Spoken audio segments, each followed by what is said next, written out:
Whether it's activists fighting to get a title they deem controversial banned from the platform, or incompetent developers submitting unfinished junk and cluttering up the storefront, it's no secret that Valve has a content problem.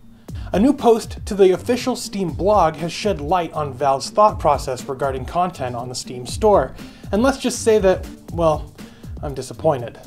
The challenge is that this problem is not simply about whether or not the Steam store should contain games with adult or violent content. Instead, it's about whether the store contains games with an entire range of controversial topics. Politics, sexuality, racism, gender, violence, identity, and so on. In addition, there are controversial topics that are particular to games, like what even constitutes a game, or what level of quality is appropriate before something can be released. We ended up going back to one of the principles in the forefront of our minds when we started Steam, and more recently when we worked on developing Steam Direct, to open up the store to many more developers.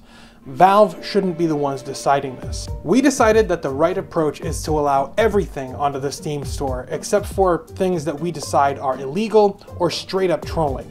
Taking this approach allows us to focus less on trying to police what should be on Steam and more on building these tools to give people more control over what kind of content they see. If you'd like to read the full post, there's a link down in the description. They go on to talk about wanting to build tools that allow you to filter out content you might find offensive. They say that they plan to coerce developers to self-categorize their content, and Valve will stop doing business with them if they are found to be dishonest. And they also mention a couple other things, but I'd like to point out how precisely Valve have chosen their words here. They open up by addressing the things that has brought them such negative press recently, violent games. Without naming names, they were talking about Active Shooter, which was a title on their platform that simulated a school shooting. In my estimation though, it's not the violent or the controversial games that are the problem with Steam.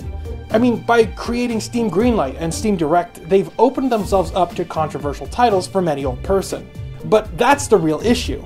It's that any old person can get anything they want on Steam, even if it's a non-functional piece of crap.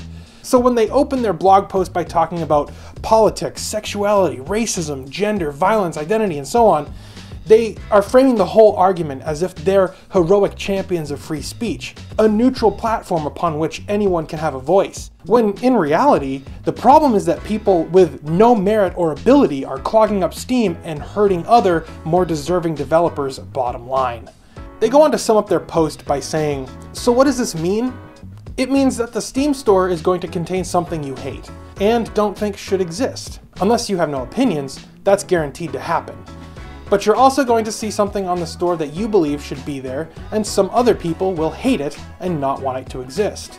And again, their words are chosen carefully, begging that criticism of this policy should be cast as a call for censorship, which it isn't.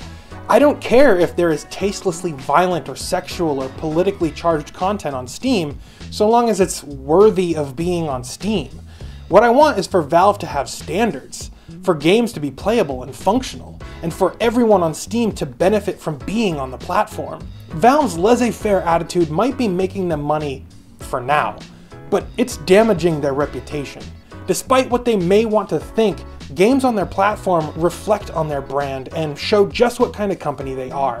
Developers are moving to other platforms like the Nintendo Switch, and not even bothering with Valve's hands-off, anything-goes frat house of a storefront.